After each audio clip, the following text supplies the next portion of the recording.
با سلام، با جلسه 14 آموزش خط و زبان فارسی در خدمت شما هستیم. در این جلسه 3 تا حرف خیلی مهم رو به شما آموزش میدم.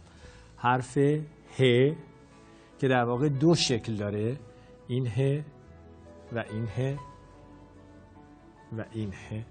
حرف ه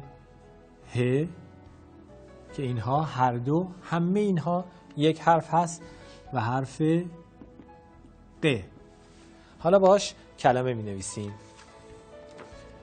با حرف ج شروع می کنیم و حرف حرف ج.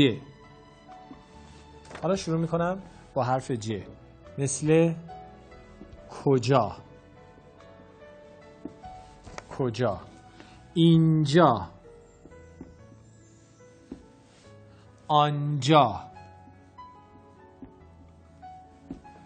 جارو، جادو یا برنج. شروع میکنم با ق نوشتن. قرمز،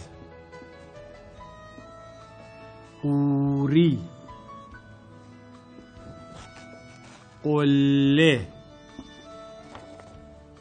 قمر،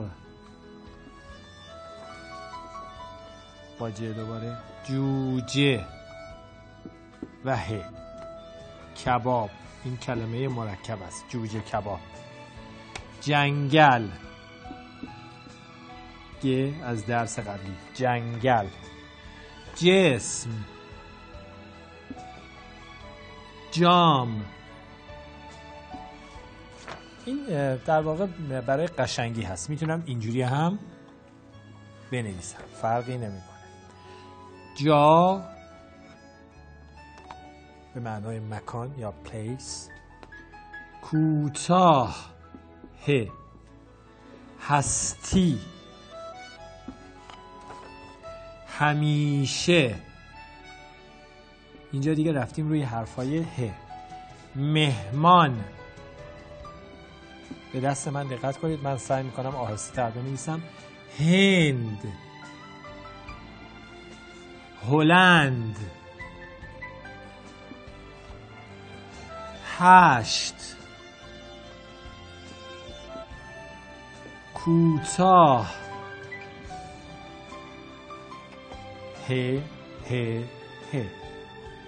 با اینها کار کنید. جلسه بعد دنباله همین حروف رو ادامه میدیم.